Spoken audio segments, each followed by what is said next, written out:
Welcome to Getting Sketchy Live, brought to you by thevirtualinstructor.com. And now, let's get sketchy. Hello there, everyone. Matt here with thevirtualinstructor.com, and welcome to Getting Sketchy Live, the greatest live broadcast in all of YouTube. I'm sitting a little high in my chair there. That's a little bit better. Hope everybody's doing fantastic this evening as I'm still rearranging screens on my computer here. There we go. We're ready to go. I hope everybody's doing fantastic this evening. As I said, we are going to do a drawing for you inside of 45 minutes. That's what Getting Sketchy is all about. And this season, I have chosen a theme. So I am doing the things that we are afraid of, or phobias and fears. And, you know, I didn't really do the math, but I figured that maybe we'd be rolling into October a little bit with this. So if that's the case, then this is going to work out perfectly. But like I said, I haven't really done the math. This is the second drawing of the season. I actually did the drawing last week. So I've got 5 fears that I've chosen for you. And tonight we're going to be doing the fear afraid of the dark. So this should be interesting. And I'm excited to get into this drawing. And Ashley is joining me as usual. How are you doing over there, Ashley? I'm doing great, Matt. Thank you for asking. I'm pretty excited about Matt's theme for this season, starting with Afraid of the Dark. And I kind of like the dark. And I like drawing on dark paper. So I'm really glad and happy to see what Matt is going to do for us tonight. But, you know, if he draws any images from a high vantage point, from heights, I might have to skip that week. I'm not going to reveal anything, but that might be one of them. We'll have to see. But it doesn't surprise me. There's so many phobias. It doesn't surprise me that you like the dark, considering all the things you like Jack the Ripper and what are... I don't like Jack the Ripper. You do like Jack the Ripper. You said it before. Story. You know, I like thrillers and true crime dramas and things like that. It falls into that category. I wouldn't be friends with Jack the Ripper. Yeah, I bet you would have. Anyway, didn't you talk about Jack the Ripper being an artist at one point? Yes. Yeah. He's not, but there was an artist that was a suspect. Okay, well, maybe it was Jack the Ripper. It was Walter Sickert. He was like painted interiors and pictures of people.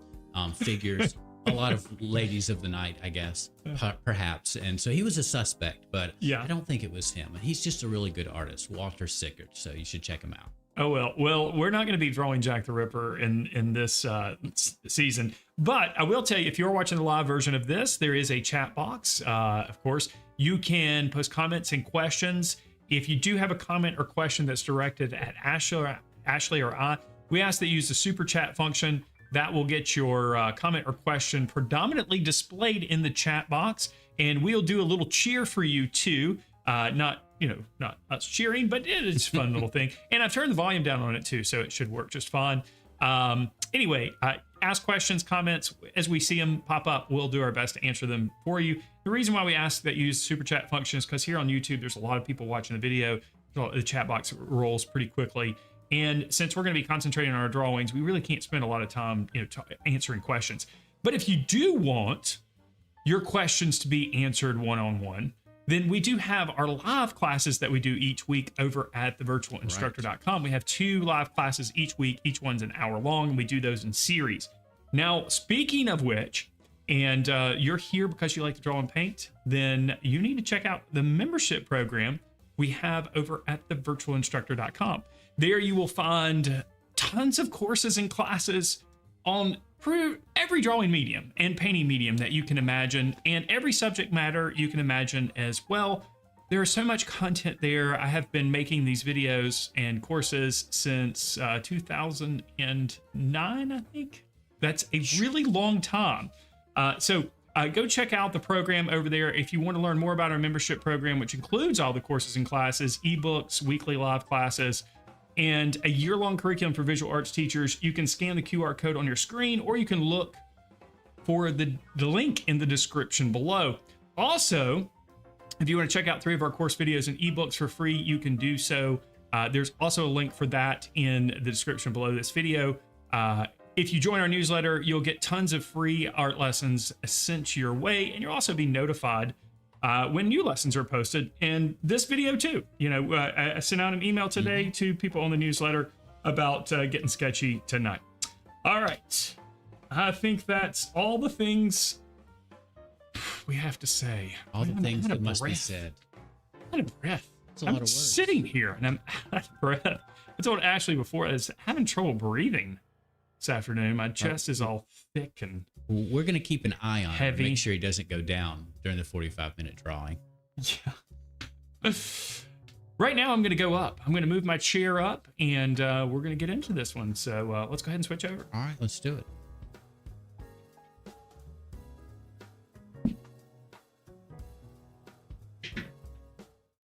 All righty.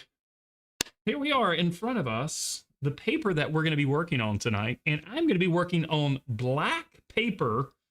Now, specifically, this is black watercolor paper. This is Stonehenge black watercolor paper, and it does have a watercolor. It has a cold press watercolor texture associated with it. And I'll be honest with you, I was going to work on my Strathmore Artigan paper because I just thought I've got plenty of paper. I've got all kinds of the You've got papers all the that I need. papers.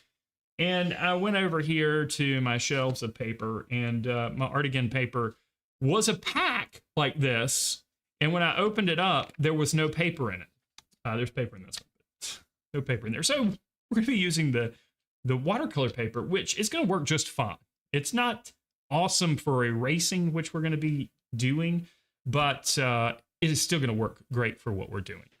All right, so why am I working on black paper? Well, if you look at the reference over here, you'll see why. Most of the image is dark. Most of the image is black. So we're going to be doing a drawing of the fear of darkness by adding only light to the paper. Tricky. So swallow that one for a minute. We're only going to be adding lightness to create the fear of the darkness. So we're most afraid now because the paper's solid black. Ooh. Matt will dispel our fears with light. By the way, if you are watching this video on YouTube and you want to have the photo reference to create your own drawing, all you have to do is go to the YouTube channel. So click on the little icon of my face in the lower left-hand corner. That will take you to the channel. Subscribe while you're there, of course, if you're not a subscriber already. And then click on the post tab, and the post tab will take you to the most recent post with a link back to this video and also the photo reference for you. So you can have the photo reference to draw alongside of me. We'll have it up during the broadcast tonight, but it's there if you want it. Also, if you're watching this on the website over at thevirtualinstructor.com, if you'll just look under the resources tab underneath this video, you'll see that photo reference there, and you can download it as well. All right. Janine says, you worry me sometimes, Matt. What Maybe it's do about, maybe it's because you can't breathe. Well, people were Just because talking you're out of last breath. week about, You're out of breath. Or it was on our live class, but people were talking about black lung, weren't they? Or was that Getting Sketchy last week? I think it was Getting Sketchy. I don't know. Anyway, somebody was talking about black lung, and I said, since I can say black lung, I obviously don't have it. There so. you go. That's a health tip. Just say black lung over and over, and you'll feel better. All right. The materials we're going to be using tonight are white charcoal pencils, and I have already sharpened these. And the way I sharpened them is with a knife and a sanding block. So I may have to sharpen them again during the broadcast, but 2 white charcoal pencils. I love the General's white charcoal pencils. I really feel like these are the best white charcoal pencils I've ever come across. And we're going to be using some erasers. I have a kneaded eraser for some softer erasing, and I have a vinyl or plastic eraser here in my Tombow mono eraser for a little bit more precision. And I also have my electric eraser over here as well. I wouldn't switch cameras yet there, Ashley. Okay. Because there's going to be a timer on the... That's right. So I would Very hold off good. on the switching.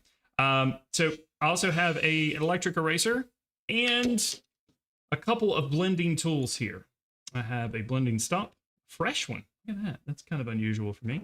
And this little blending thing. This is kind of like a pan pastel kind of deal. It's like foam. Yeah, it's like a little foam. We can do some blending. And I also have this little guy right here. This has a rubber end for blending and kind of a tough end that's similar to a blending stump. Don't know if we're going to use this guy or not, but I've got it over here. All right, so what are we going to be doing? How are we going to accomplish this drawing? Well, that's a good question, and here's an answer for you. We are going to be adding the highlights and light to middle values with white material. So this means that we have to think a little bit in reverse. Instead of, drawing the contour lines and things, we're going to be looking at the shapes of value that we see, mostly the lighter values, and we're going to be adding those lighter values to the surface and then blending.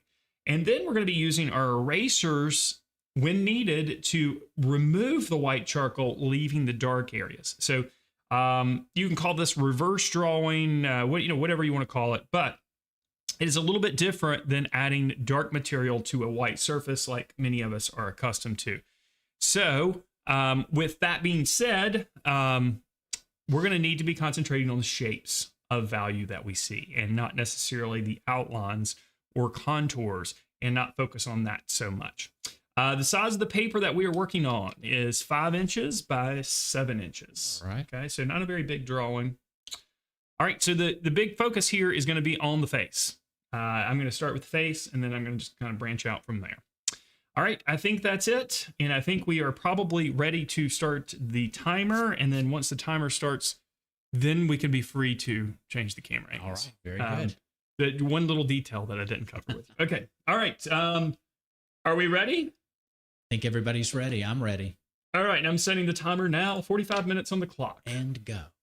All right, so the first thing I'm going to do is look at the distance from the top edge of the picture plane down to where I think the head is going to start. Mm-hmm. And I'm just going to kind of mark that very lightly here with the white charcoal. Now, this would be the top of her hairline. So then I'm going to start working down to where I think the face might begin. And then I'm going to start with some light marks here just to define the length of the face. It goes down pretty far here. Let's let it come down a little bit farther. So the middle of the picture plane is about right here. And on my reference, that's not too far off. So I'm going to start drawing very lightly where I think the face is going to be. And I can use a little bit of contour line here. And I'm not going to get too carried away with the charcoal applications here at the beginning. Just very light applications. Just try to feel your way through the dark. I'm feeling my way through the dark, literally. Okay, we've got a little bit of hair right here. And then we've got kind of the edge of the clothing. And our flashlight is just a little bit over the midway point. That's a little closer to the figure. So kind of looking at and measuring the distance away from the edge and away from the figure to find that placement of our light source.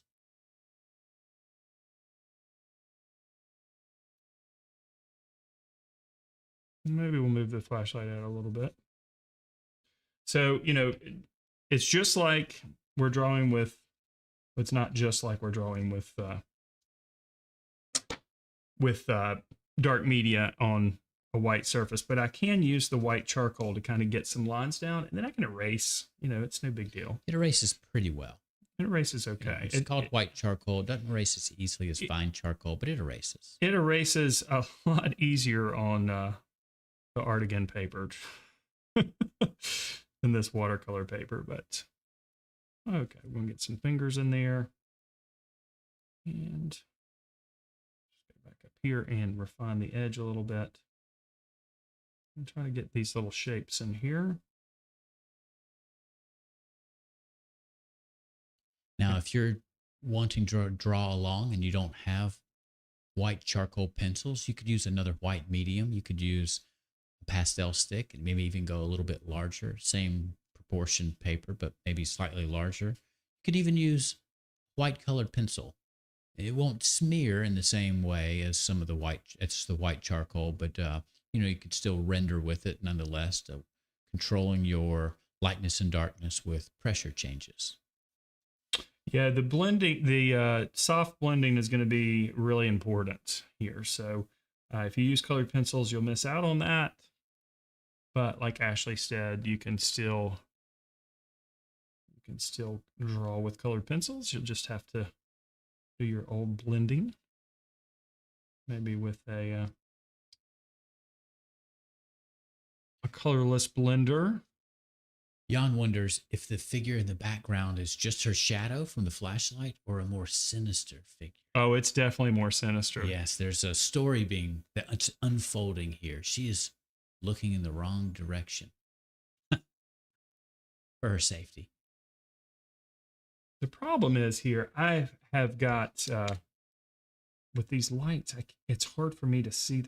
It's got a glare on it, and everything's so dark. So go down here.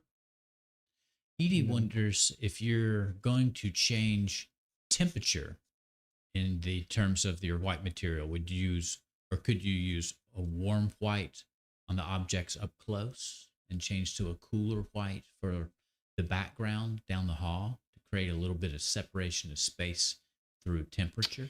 In this particular case, I know why you're asking that, because we've talked about how color temperature can help create the illusion of space. In this case, we're talking about the space you see in a hallway. So you're not going to see a whole lot of color temperature change down a hallway. You would see color temperature change more so in situations where you've got like a landscape, and you've got some items that are, or some trees and things that are far off in the distance, that kind of stuff. That's where the color temperature is gonna play more of an important role. Mm-hmm. Let's change this angle here with my iPad here, because it's What is fear of glares? Fear of glares. I'm sure somebody can tell us. Fear of light is the opposite of right. Fear of the dark. Afraid of the light.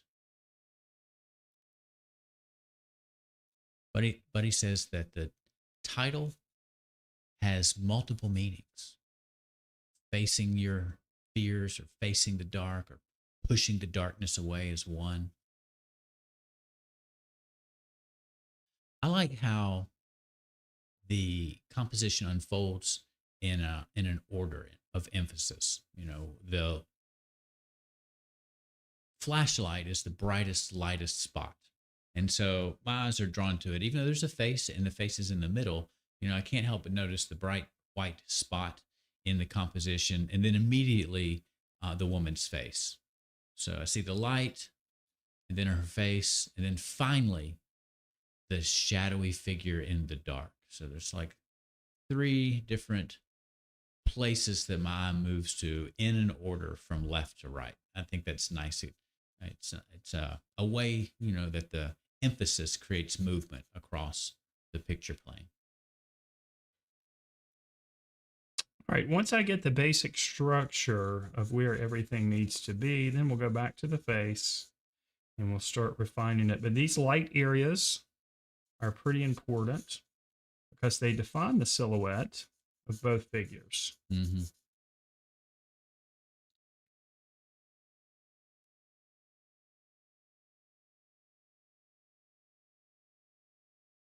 Oh, did I mention we're going to use a little bit of gouache too?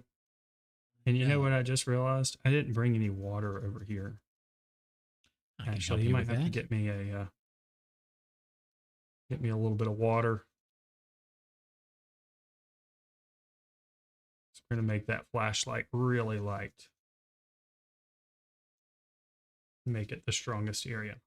All right, now I'm going to go in to the face, and this is where we're going to slow down a little bit. Thank you. And this is the lightest part, is right along the bridge of the nose. Right up there.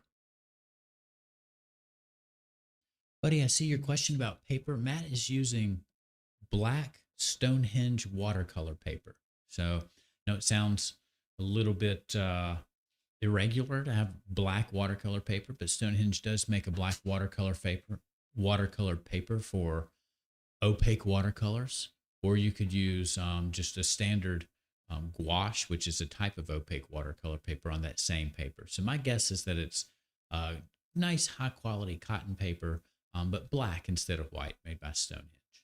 It's got a little bit of a tooth to it because it is cold press, and you can see that in Matt's mark making. You can see it revealing the white material, revealing the tooth, especially before he starts to soften and blend out the white charcoal.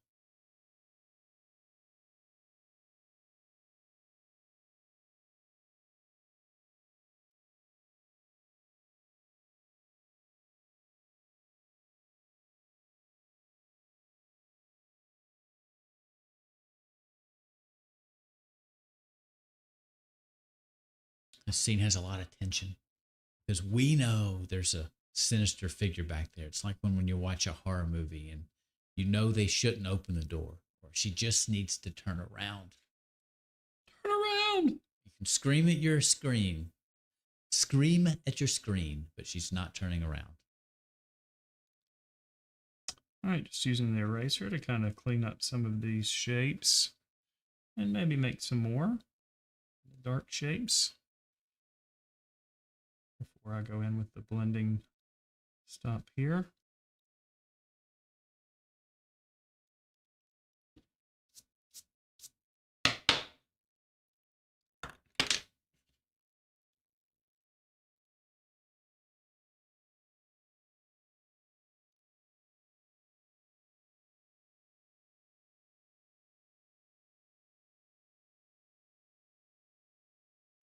So you're working on this scene, this creepy scene on dark paper, and the artwork of H.R. Geiger has come up in the chat. It's sort of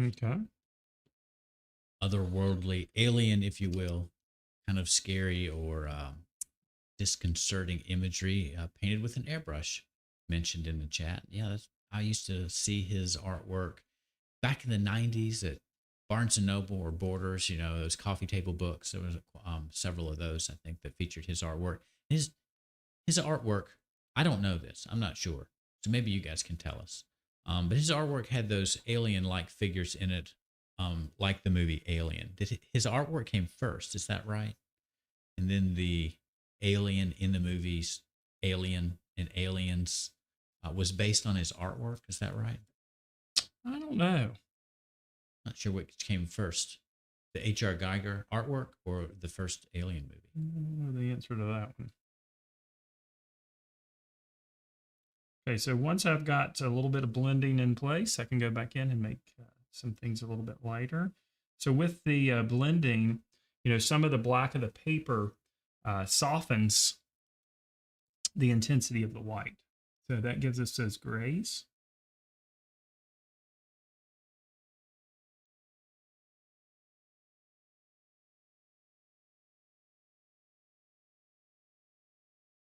Does it feel like the value gets a little lighter as you blend it into the tooth of the paper? The value gets darker. Okay. As it's getting darker because it's mixing with the, it's being lifted up a little bit. Okay.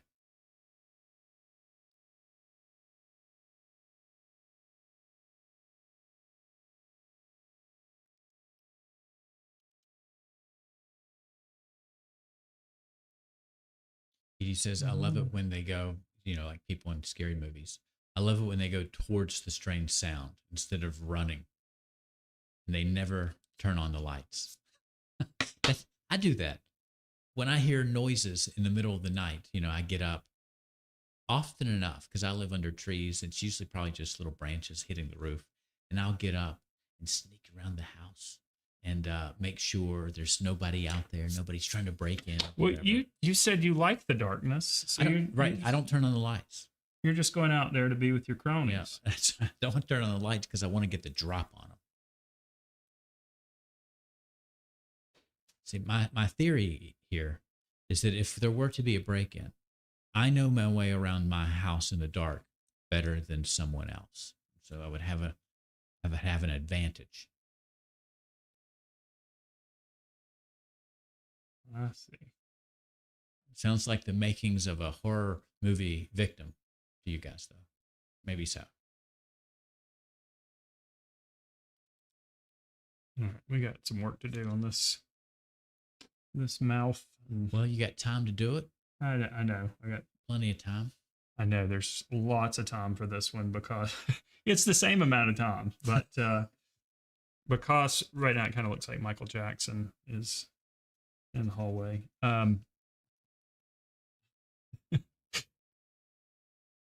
But with this medium, I don't have to cover the whole paper, so there's a little bit of an advantage. It is this technique on black paper is designed, practically made for Gettin Sketchy, because it can be pretty fast translating once you find your measurements and your first contours. You leave this much white paper exposed and it just looks like you didn't finish the drawing, but the black paper takes care of that for us.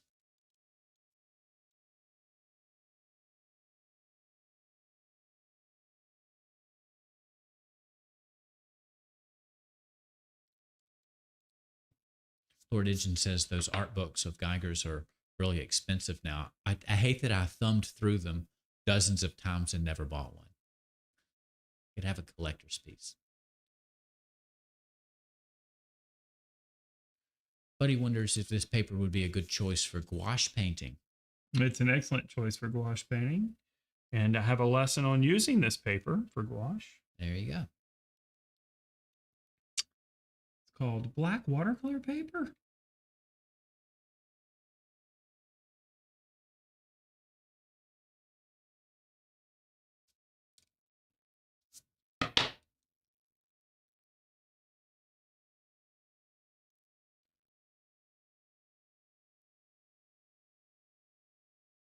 Wish I had a little bit of a smaller eraser.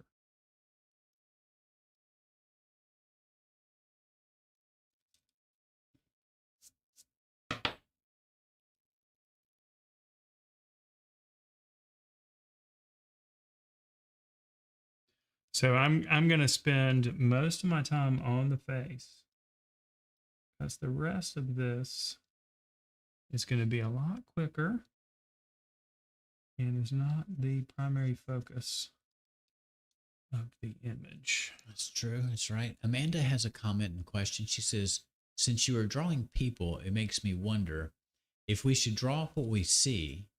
Why are we often encouraged to study anatomy to help us draw accurately?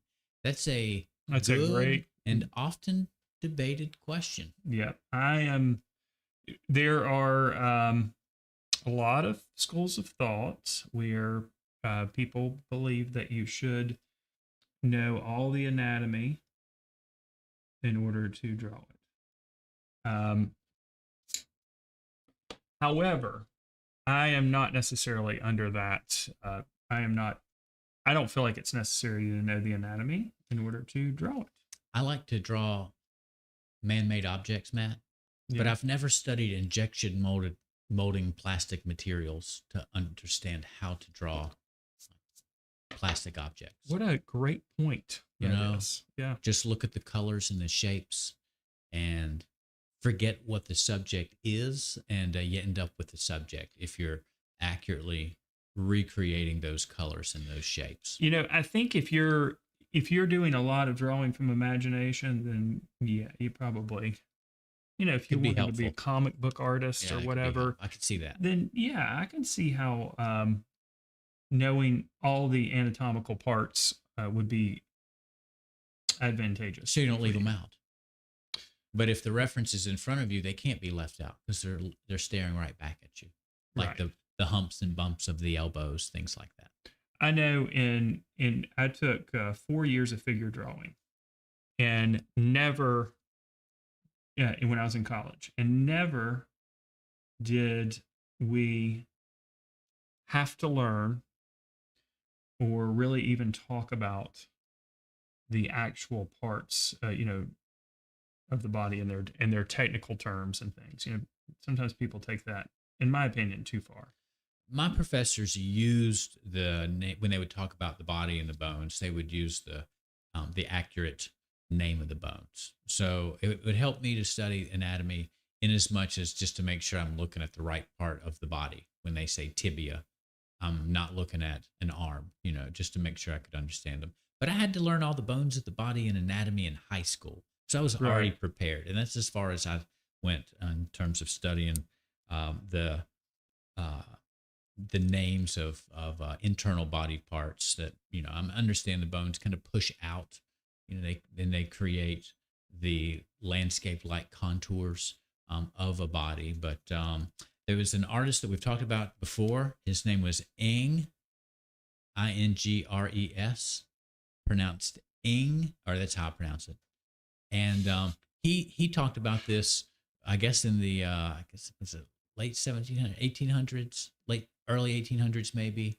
That it doesn't, you don't need to understand or know anatomy, because if you have a reference, of course, his references were live. He was doing historical painting or portraits of people, without the use of photographs, but they were right in front of him. So he wasn't really worried about what was underneath. He was more concerned about the way light fell across a form, the form that he was looking at. So he would agree with Matt and I that anatomical knowledge for artists is nice to know, but not required to know if you're working from a live model or a reference.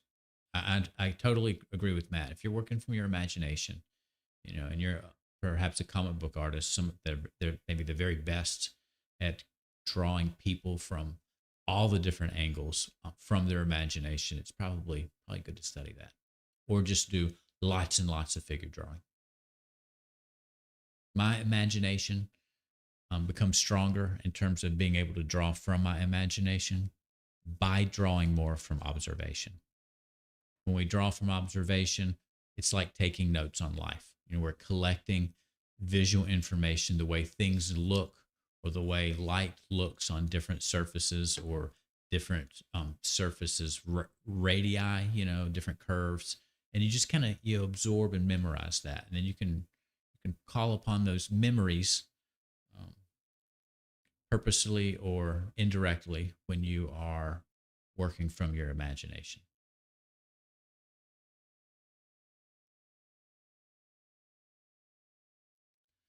Edie says, I read that you should learn anatomy after you learn to draw, but not before.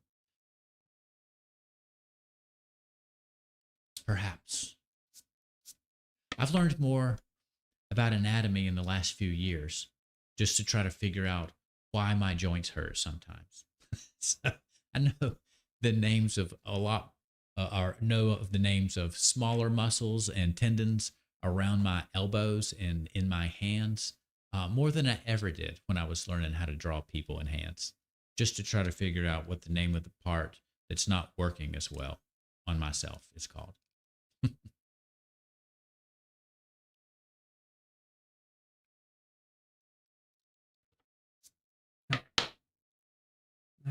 Let's see how much time we got. 23 minutes. Yeah, Holy 23 cow, minutes. got tons of time. Lots of I can time. keep working on the face for a little bit longer.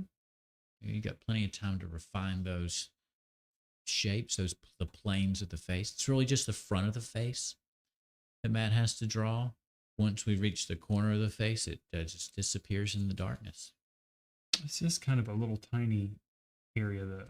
Yeah, it's pretty tight. With this, if your contours of this paper your features are off by a small margin, it makes a big difference when you're working so small. Just trying to get something that resembles a human. Lord Engine mentions that the old masters famously invented muscles that don't exist. Well, Michelangelo sure did, The way he painted and drew men's backs, it looks like their backs had backs. A lot of extra muscles in there. Maybe if you're hefting marble blocks all the time, you end up with some extra muscles in your back. Maybe Michelangelo was using his own back as a model. I have a feeling he was pretty strong.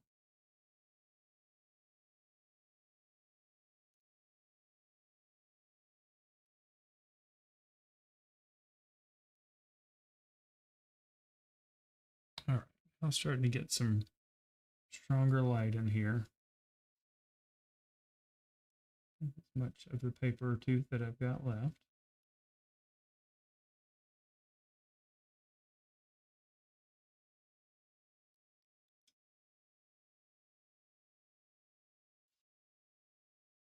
All right, let's go ahead and we might come back to the face and the neck. But for now, we're going to go ahead and start defining some of the areas around so that we can see the hair and everything. All right.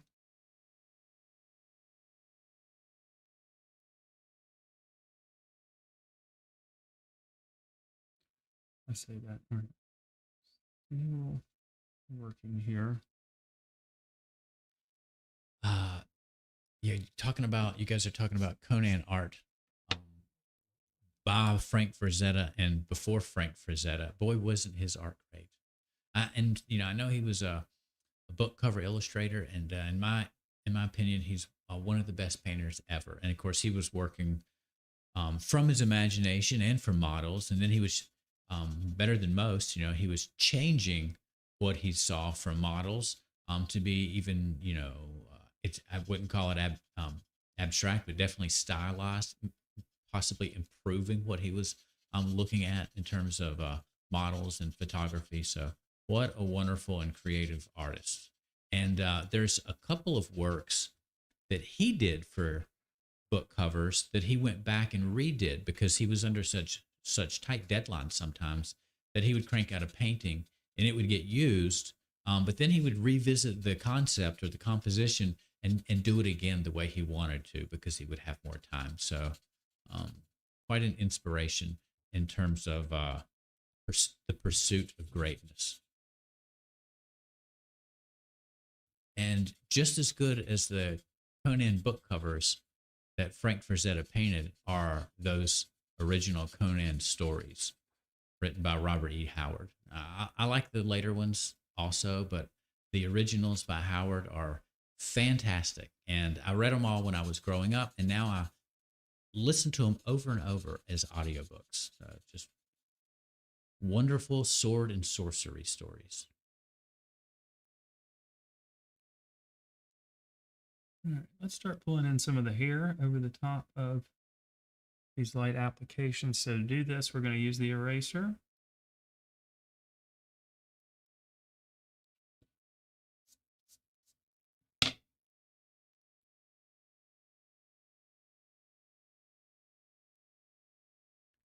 Been giving that Tombow a workout tonight. Yeah. It's your go-to eraser. I was just thinking about using the electric eraser.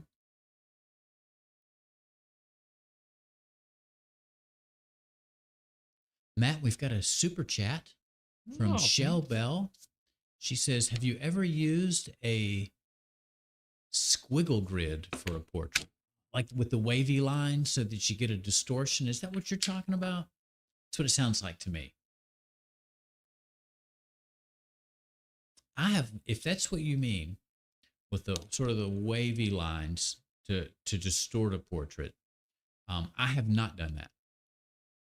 I have used a stretched grid to do a portrait of Abraham Lincoln so that it only looked accurate from an angle. It was art meant to be seen from the side instead of from the front. Not quite the same purpose, though.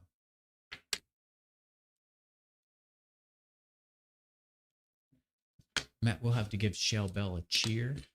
Yes.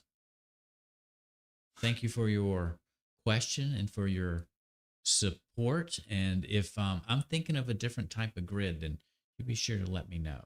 Squiggle grid. All right. So we ready for the cheer? Kind of psychedelic. Here is the cheer. Ready?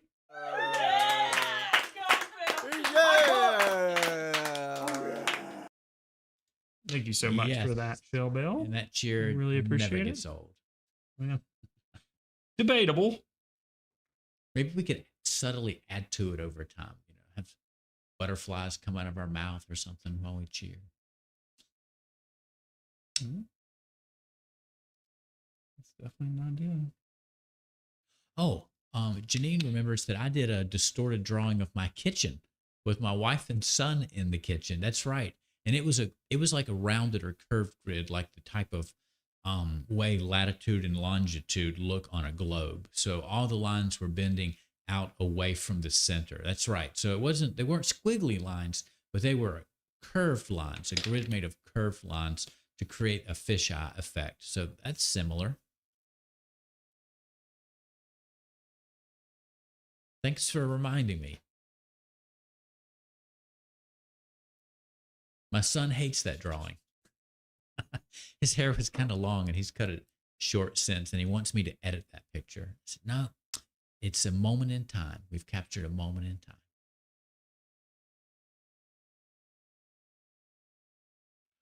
All right, so let's see if we can get some of these strands of hair with the electric eraser here. But, I want to make this a little bit lighter behind her. But what I'm kind of struggling with is making sure that it doesn't get lost in the background. Mm-hmm. Here against the value that's pretty similar to it behind. It's pretty similar to her value behind it.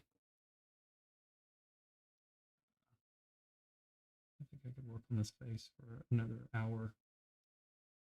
In this little tiny area here. Yeah, she's just gonna have a skinnier, gaunter face. It's just so tiny. It's probably her actual face, not counting her hair, which you don't really have to draw, is probably less than an inch tall. Less than a square inch. It's your square inch of patience tonight.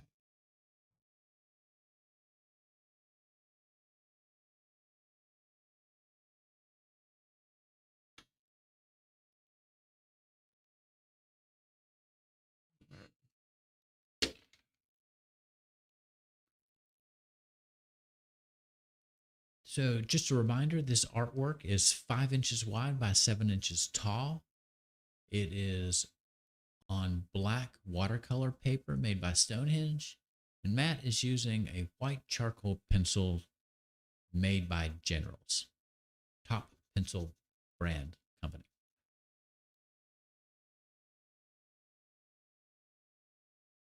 By the way, Matt, it seems like folks like the cheer the way it is and maybe think if butterflies came out of the mouth, it would be creepy. So we'll leave it the way it is. Why am I not surprised people would think it's creepy?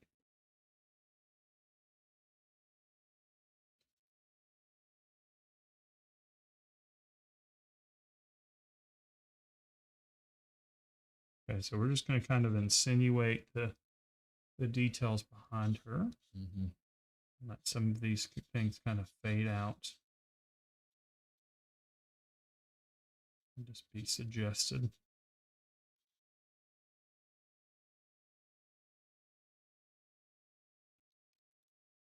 Let's get a little bit lighter right here.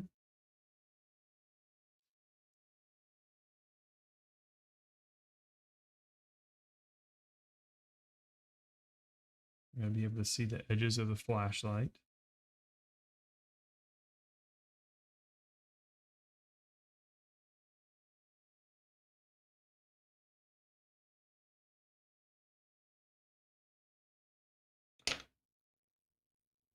"12 minutes." I knew that I would get too confident thinking I had all the time in the world. 12 minutes is a lot of time.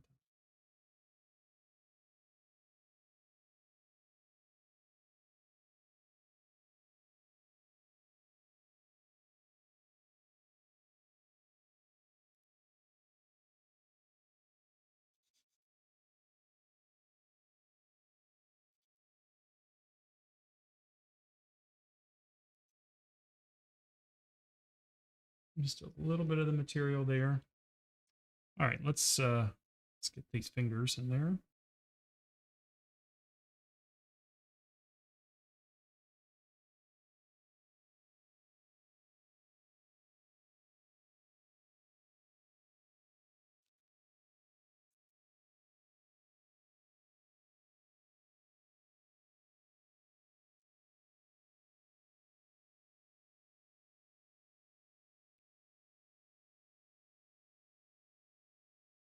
Just continue to add and subtract.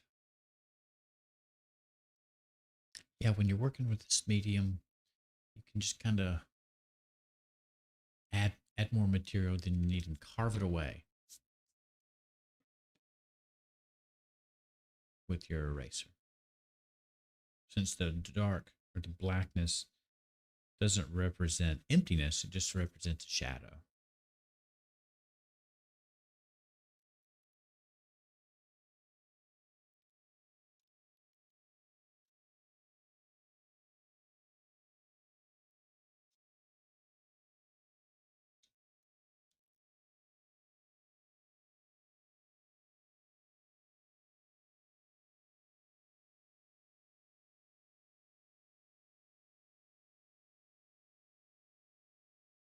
Matt, I've been over here looking up fears. Mm-hmm. Can you guess what chronophobia is? Or maybe chronophobia? Is it afraid of a watch, maybe? Close. It's a fear of running out of time. Anxiety created by time itself. And that's what this show is all I have about. that. All right, that's what Gettin Sketchy is about. Self-imposed every week. We've been doing a phobia all along. You've got 17 seasons of a phobia. And so getting a drawing completed in 45 minutes. I don't know if it's a phobia or a real fear. Right. It's not, maybe so. Yeah. If it's a real fear, it's not a phobia. It's legitimate.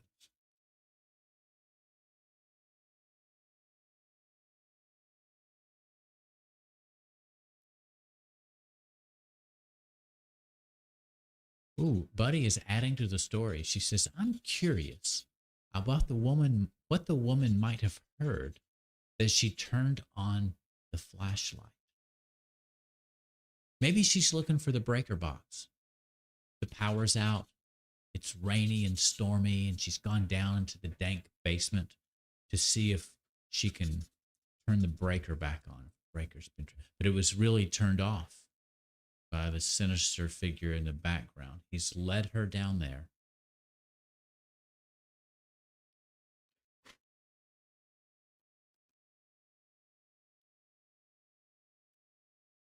Next time the I don't know power if we're goes going to out. need to use the gouache, actually. Well, yeah, it's getting. I mean, you haven't really gone pure white anywhere else already. So, were you going to use the gouache just in the flashlight? Mm-hmm. The white rabbit. That's right. He has chronophobia. He's late. He's late.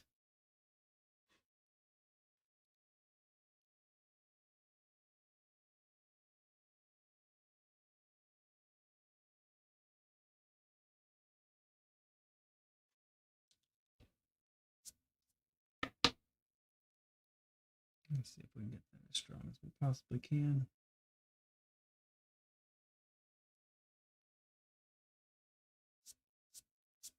All right, let's get this other stuff filled in here.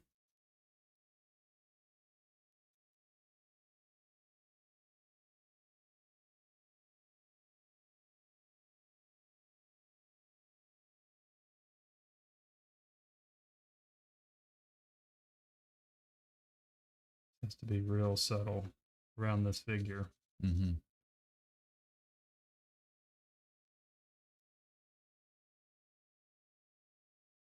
Yeah, I mean he's outlined by gray, but it still stays pretty dark back there, so we don't notice him too quickly.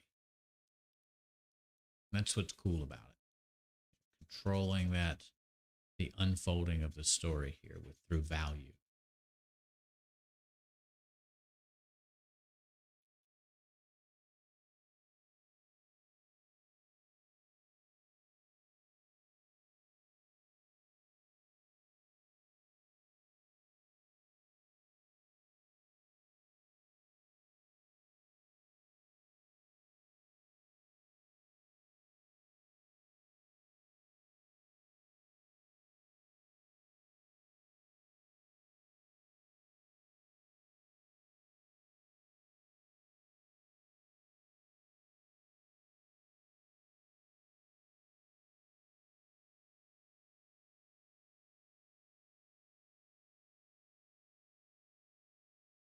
6 minutes. All right.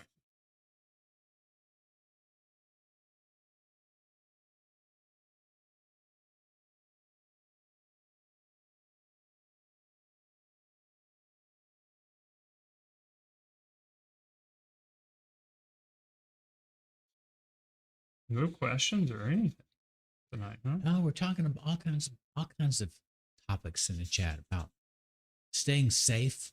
If I guess in the dark, there's a comment about using a flashlight putting you in danger, and I guess then bad guys know where you are. So this image has been provocative, and it's got us thinking about all kinds of. I think it's bringing out our fears. Well, that's the point, I think. Mm-hmm. Fear, I imagine that she's in a dark basement, which makes it for some of us that's extra scary. She's underground. Although, in the reference, if you look close, it looks like there might actually be like some graffiti on the wall. So She's like in an maybe abandoned he's in a warehouse scary. or something. Oh, it's even worse. On a scary abandoned warehouse.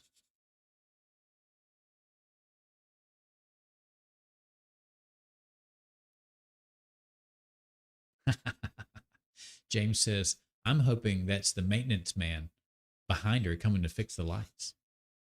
Ah, Don't think it is, James. oh, I like that. A twist. Oh, um, all one word cap says it kind of looks like Batman. You could erase out two little spiky ears there. You definitely make it Batman. And it could be Batman in a heartbeat. Then it wouldn't be scary. No, no, we like Batman.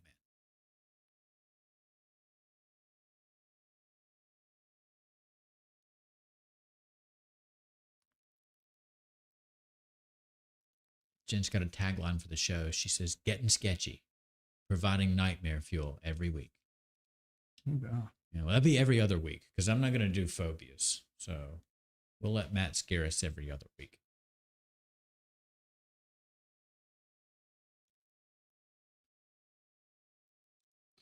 All right. Electric eraser here. Oh, we need to put that a little bit.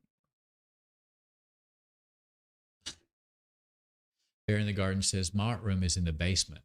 My biggest fear is getting pigment on the white walls." Right. We used to have a week where you do like an artist fear, and it's something like that. Spilling ink across the surface of an artwork.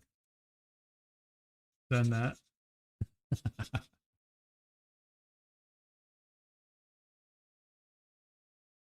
Those fears have become reality for me. Mm-hmm. Having an artwork under another piece of paper when you cut it on the paper cutter, cutting the artwork in half.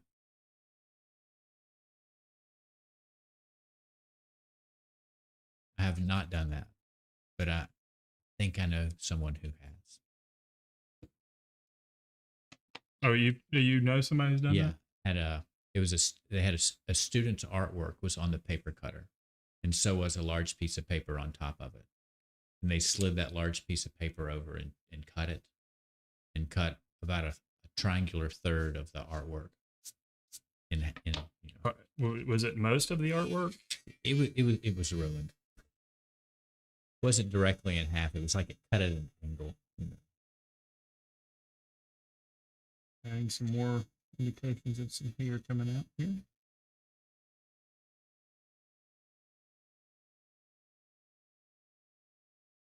Yeah, let's get rid of these lines here.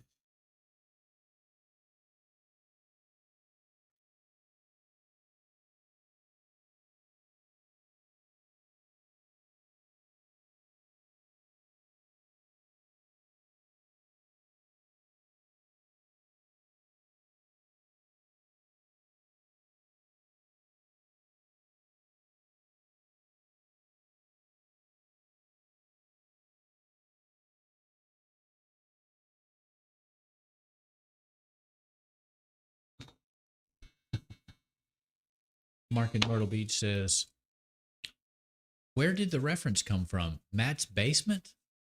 Yeah, it did. It did come from my basement. Yeah. Margaret says Matt's basement's full of pastels. Two things can be true. Yep, and both of those things are true. Those are both factual things. All right. Since we've got 51 seconds left, I'll go back to the face here. All right. Because I'm not real happy with the face. Still not happy. I think it's just a small space. And she's just kind of got kind of Michael Jackson vibes going on. Thriller.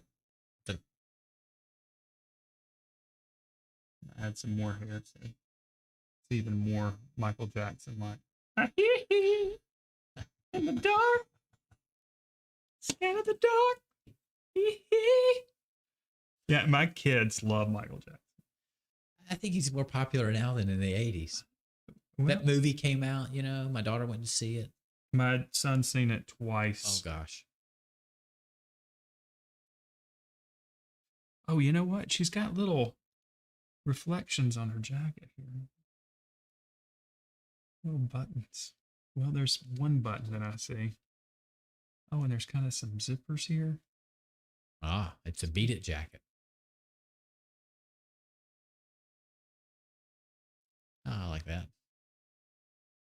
Just breaks up that shape a touch. Let's just imagine the rest.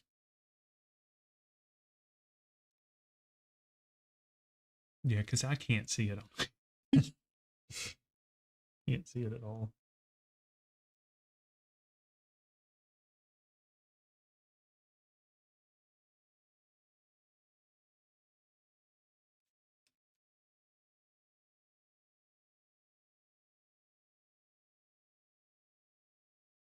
Oh,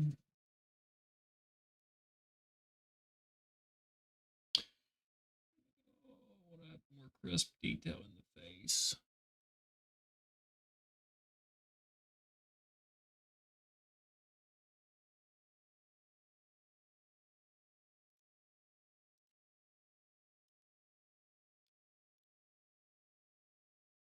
But he says, do your kids know about Jackson's past?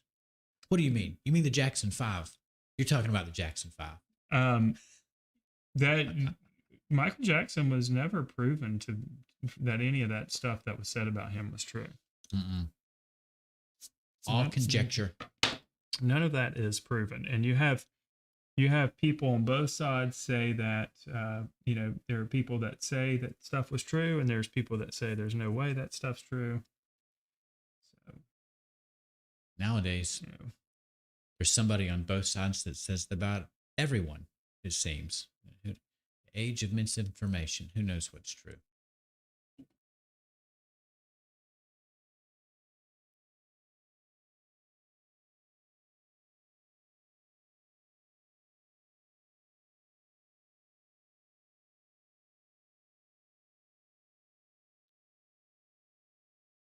He says the drawing looks something like an old tintype or daguerreotype. I don't even know what that is. daguerreotype. Yeah. Is it daguerreotype? I don't know what that is. It's daguerreotype.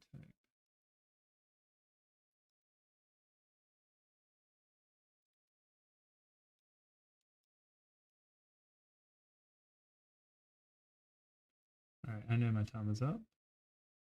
I hadn't noticed. I'll go over all the time, so I'm just gonna let him go. Yeah. Oh well, look, we never cleaned up the guy back here with an eraser. Let's clean that up. And that the buzzing of the electric eraser adds to the horror. Let's make him have a hood. Hooded Make him Darth Vader. Hooded figures look scarier. Looks a little bit like Give him a his hood weapon looks in like his Darth hand. Vader.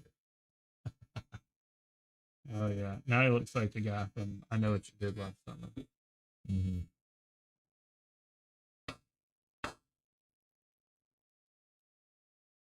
All right, it's gonna have to All be right. done. It's gonna have to be done. I'm kind of happy with it. I do wish I would have worked on the art again paper, although the watercolor paper does add a nice little texture. You know, when you're That's true. going back in here and putting some of the areas that are kind of highlighted, it does create, the material sits right on top of the surface, which is kind of nice.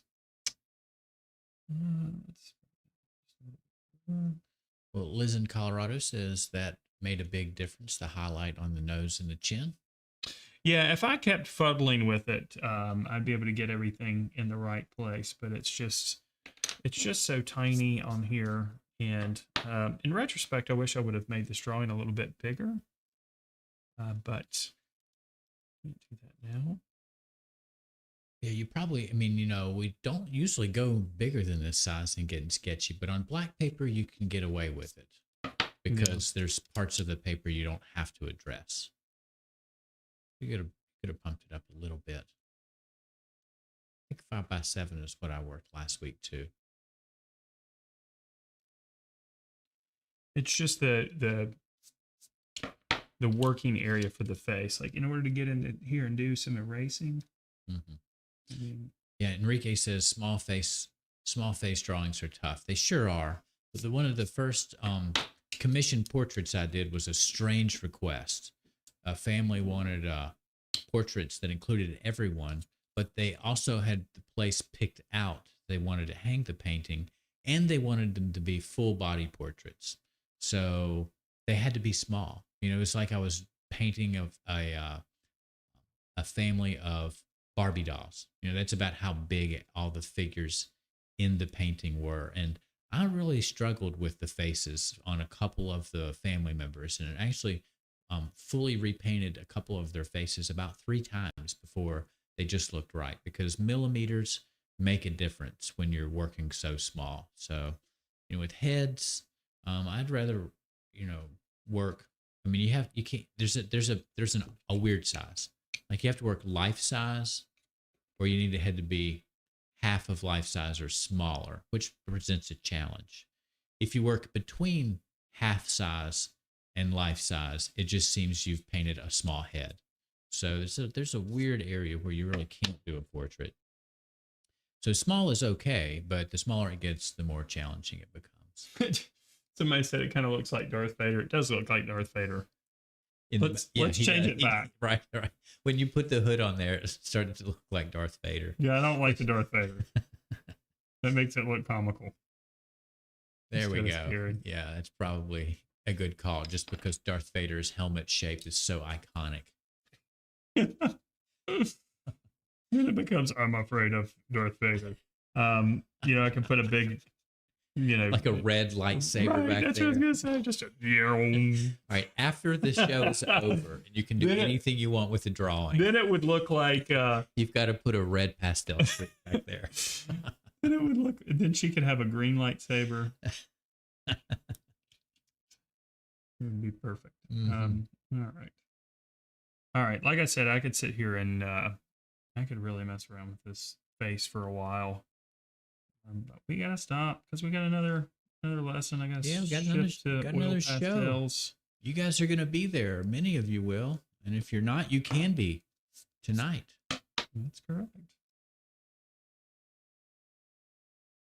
Incidentally, if you haven't been joining us in the live lesson at thevirtualinstructor.com, Matt has been working on a pretty large portrait, in fact. You know what? I could probably show them that. Yeah, maybe that would be nice, because you're far enough into it. We got plenty of time. Okay.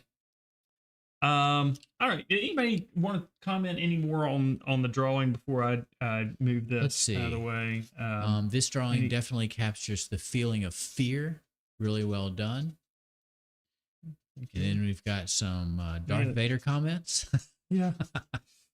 I meant like questions on using white charcoal, but I think that you can see that you can get a lot of information down pretty quickly using this approach with the white charcoal and the black paper. A lot of atmosphere. Yeah, a lot of atmosphere. And, the texture, I was fighting the tooth of the paper a little bit tonight, just because this paper does have a pretty distinct texture. And with this, that with the white charcoal, I kind of prefer to have a smoother surface, but that I is typically do as well. that art again paper is definitely smoother. But there's also a little bit of a niceness working on this paper because I do kind of like the atmosphere that's kind of created there by having a little bit of texture on the paper. It does. Well, you can create some variety because you can smooth some of it out and not smooth some of it out. So it gives you the option of texture. Yeah, but you do have, if you want a smooth area, you do have to smooth it out, and not having a lot of space on a smaller size does make that a little bit more difficult. So, all right, just to add a little indication of a foot there. Darth Vader doesn't have feet; he has a cape. All right, so I'm going to hide this image here because we're going to have to get this stuff over anyway. That's true. We'll hide the timer too. If I can find it. Here we go. There we go. Gonna grab your oil pastel. Yeah. Go ahead and swing that over here. And it is large. Back out of this drawing. So you have a little bit of space behind that drawing. You can get a better idea of how those values are working. All right. Y'all wait till y'all see what's coming up here with the coming weeks for the fears.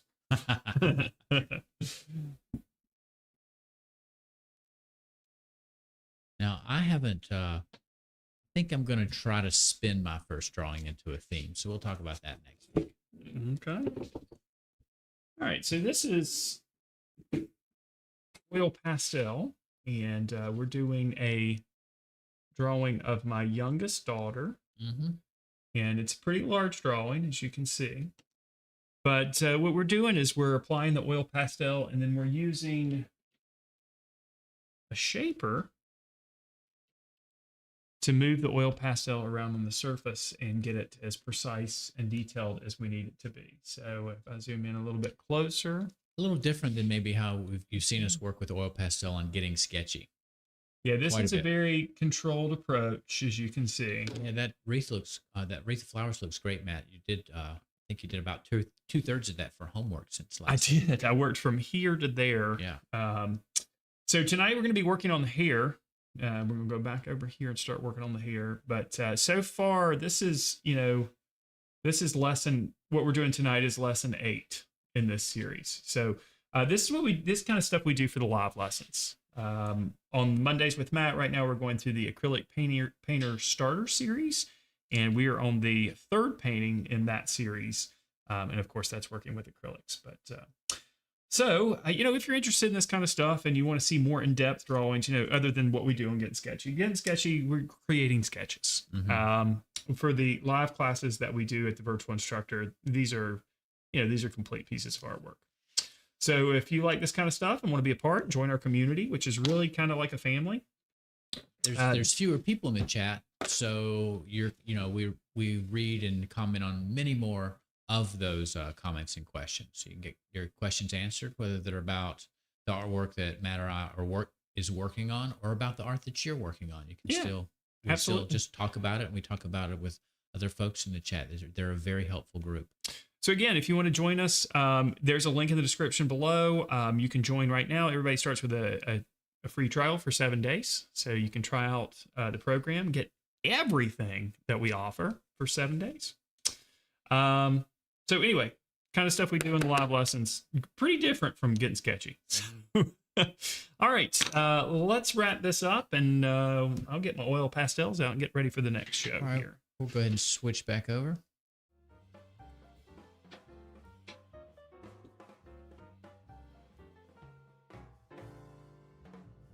All right there, everybody. I wasn't very talkative tonight in tonight's show, but I think it's because I was concentrating so much on what I was doing, and really specifically the face. Trying to get those highlights and shadows in the right place in that small area is a little tricky business, but I'm still pretty happy with the sketch that I was able to create inside of 45 minutes. So I hope you were able to pick up a couple of things during the show tonight, even though there wasn't a lot of chit chat and talking on my part. Hopefully sometimes just watching what somebody does is helpful as well. Ashley, have anything else for anybody else? I enjoyed Everybody watching Matt work on black paper, and usually I work on black paper at some point in the season as well, and I probably will. So I can't resist the medium. It's so fantastic. So if you haven't done that before, you definitely should, and you'll have another chance here in this season. Like I mentioned, I didn't name a theme last week, but I think I have one. So I'll start looking at and send Matt a reference in the next few days, and he'll publish that so you can check it out and be ready to draw along with me next week at the same time on Wednesday. So thank you guys for all being here. Yeah, absolutely. So like Ashley said, he'll be doing the drawing next week, and I look forward to sitting over there and running the chat box for you guys.